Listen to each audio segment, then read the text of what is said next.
Oh my goodness, guys. Season 4, episode 5 of Invincible was absolute cinema. I think it's genuinely the best episode that we've gotten of Invincible so far, with of course a couple of these honorable mentions. Before we start the video, I just want to do a quick little introduction. It's your boy Jem&Talks. I'm gonna cut that out, actually. I do discussion videos on certain media that I like or dislike, whether that be movies, games, shows, whatever I want to talk about. Essentially, we talk about on this channel. So if that's the kind of stuff you guys are into, then you've come to the right place. You feel me?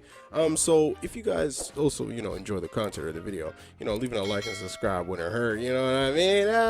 Anyways, yeah, let's get into the video. Let me break it down for you, Mark.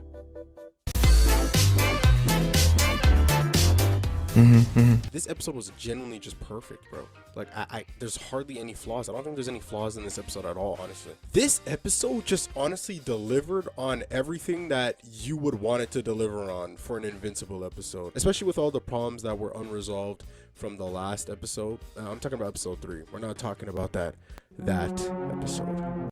Each character got the spotlight too, which was also pretty good. Like the characters that are relevant anyways, like the ones that we actually care about. Like there was some huge character growth. A lot of character work was done in this episode.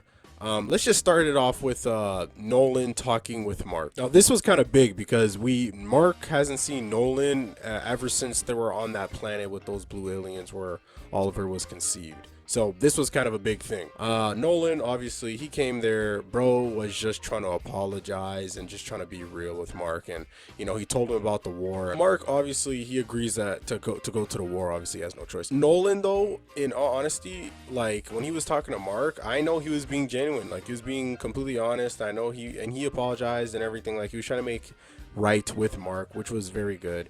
Then after that, then he wanted to talk to Debbie, and him talking to Debbie, I'm pretty sure we've all been waiting for this. Like everyone's been anticipating this conversation, especially if you know the comics or you know what happens in the comics. Woohoo! Honestly, I don't know which Debbie did him worse, in the comics or in the show. Like y'all tell me in the comments. And I have to say, guys, this scene was done so well. As soon as Nolan enters into the house, you could feel the tension. You could practically cut it with a knife. Everybody knew this wasn't going to be easy of a thing for Debbie. Like, I already kind of expected her to kind of be mad at Nolan. I'm pretty sure everybody kind of did. But considering how us as viewers, we've seen what Nolan has gone through, and we've seen the development that he's gone through with Alan. So we know for a fact that every word, everything he says is true and sincere. It even sounds very sincere too. The apology was actually very well done. He said all the right things in my opinion. He listed out every single thing that he did wrong and apologized for every single one of them. He didn't miss not one thing that I can recall. And he even doubled down to let her know that she was never a pet to him. Debbie really wanted to hear that, even though she was acting like she was real mad. She just needed to let that all out. Now that she let out all of her frustration and her anger that she had towards him, because she never really got the closure that she wanted after this whole thing happened, right? So this is kind of her getting that back right now with Nolan, and I feel like later on down the line she's probably going to be chill with him again, but it's going to take a while. Also, might I mention, this whole scene was done in silence, and does it do the scene justice? Sometimes silence is all you need to create a sort of ambiance, and it works all the time, because this is a serious moment. We don't need no music. We just need to hear these two people having a conversation about something. The silence is what really makes it so immersive and keeps you connected and hooked to the screen, lingering on to every word that they're saying, because their voices is all you can hear. But I do have to note one thing though, one thing that I thought was a little wonky about this episode. Debbie's walk towards Nolan. Am I the only one that thought the animation for this looks so goofy? Like, and the worst thing about that scene too, where she's walking, is because it's so long. It goes on for a good while, bro. Okay, so we're moving on to Eve and Mark just chilling in bed, and Eve is still not telling Mark that she's pregnant. She's like very hesitant on telling him, and she still doesn't want to. And she doesn't actually say the reason why, but I think it's kind of obvious. It's because she knows he's about to go to war, and I feel like she just wants him to have a clear head. I mean, that's the only thing that makes the most sense. She probably doesn't want him to worry, like when he's in war and whatnot, and get distracted by it. But what I'm saying is, I feel like, if anything, if she told him, it would give him more of a reason to make sure he comes back alive, because now he has a kid to worry about, and her as well, and like his mom and everybody. But so like it would just make more sense if she actually did tell him. But I understand where her head's at. You know, I feel like a lot of people probably would have done what she did, so I can't really blame Eve for that. Okay, so we're moving on to them now on the ship. Now they're on the ship going to the war. Nolan hasn't seen Oliver since the day he was born, literally. So it's been a while since these two have seen each other, so obviously there's going to be some sort of tension between these two. It was expected.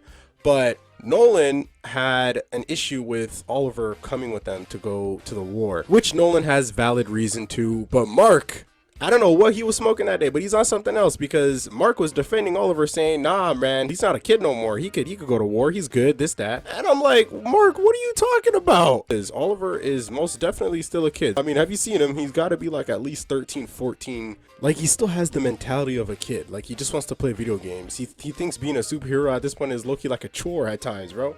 Like, don't get me wrong, like, he still likes being a hero and all that, but clearly he would prefer to do other things every once in a while, like things that other kids like to do, like play with his friends or play video games. So for Mark to say this is just kind of crazy. I also think it's weird too, because Mark and Debbie were both trying to get Oliver not to go originally, and now all of a sudden now Mark is just defending it all of a sudden, like he's completely fine with it himself, when he knows himself that he's actually not. And it's not like Oliver doesn't have good reason to want to go to war, but it's just that we have to be a little bit realistic here, Oliver. I mean, he's a child and he's going against full-grown Viltrumites who are full-blooded. He's not even a full-blood, he's half-blood. Heck, Oliver would have got murked right off the bat by Conquest if it wasn't for Nolan. So yeah, they were kind of right. I mean, Oliver was struggling with literally every Viltrumite he was fighting, and the war hasn't actually even really started yet. Like, this is just the beginning. Just think about this for a sec. If Nolan wasn't there, Oliver would have died there, and that would have been on Mark.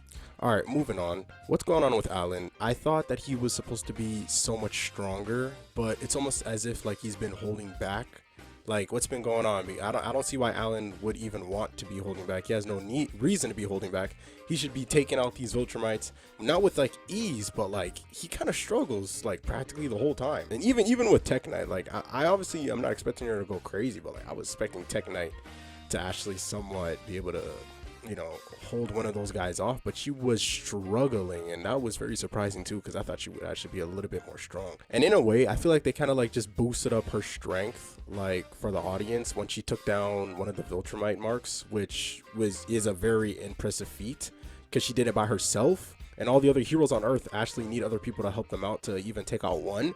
But she was able to do it by herself, and they didn't even let us see it. So they just left it up for us to be thinking like how strong she could probably be. They left it like very ambiguous. We finally get to see her power, and it's like, I mean, she's just another robot, but silver. And she could fly. I know her suit is obviously more advanced than robots, but it's just like, I don't know, I just kind of expected a little bit more from her. Like, I just thought she would actually just be going a little bit more crazy. And I understand these Viltrumites are obviously stronger than that other mark, but I'm just saying, with Alan too, like, I just felt like they should have been good, but you know, whatever. Look, she doesn't have to win, but what I'm saying is she was barely even grazing them with any of her attacks, and I'm just like, I mean, she should at least be denting some of these dudes. But that's enough of that. Now we could actually get to the thing that I've actually been wanting to talk about in this whole entire video, and that is the fight between Mark and Conquest.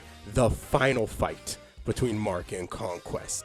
And oh my goodness, from the very beginning, the moment you see Conquest on screen, the stakes, the tension, everything is just up. The bar has been raised. This is what I love so much about Invincible, guys, is how they're always able to raise the bar and the stakes. Every new season, it's always something crazy, something crazier than the last thing that's coming their way. And it's better. It gets better every time.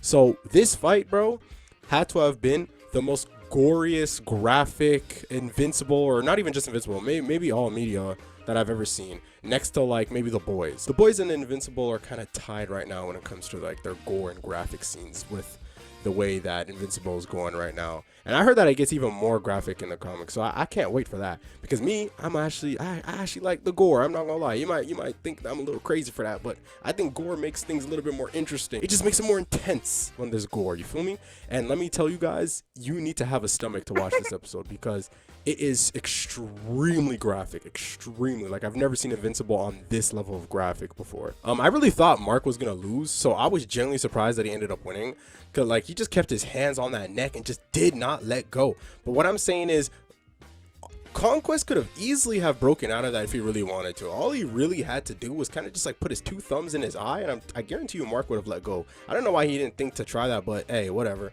But you know, to be honest, at the beginning, I thought Conquest was kind of like just playing around at first. And then when he realizes that Mark's being serious, he's like, oh damn, I gotta lock in. But I thought he was like just playing around. I didn't think like Mark was really just gonna straight up just choke him out. And he really did to the very end. I'm like, dude, this guy just won't die.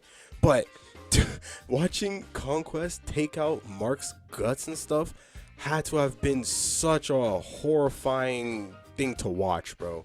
Like, it truly was. And I think the worst thing about it was the fact that the whole thing was once again done in silence. And let me just say, that was pure genius. This battle, it wouldn't have hit the same if the last bits weren't done in silence. They let the silence hit. They let it just stay, and they let you hear Mark struggle, and they let you hear Conquest suffocate by Mark's gripping hands. And honestly, it made the scene feel so much more alive. Overall, I thought this episode was absolute cinema, and I think it was probably the best episode of Invincible we've got so far. That's going to be it for today's video, guys. Let me know what you guys think. Comment down below if you guys agree with me. I want to know your guys' thoughts and opinions on this episode as well. I want to know if you guys also thought this episode was probably one of the best, if not the best. And if it's not the best, which one would you say is the best? Because this is my personal favorite. Also, in case you guys are wondering, no, my next video is probably not going to be an Invincible video. I don't know what it's going to be on, but it's not going to be Invincible.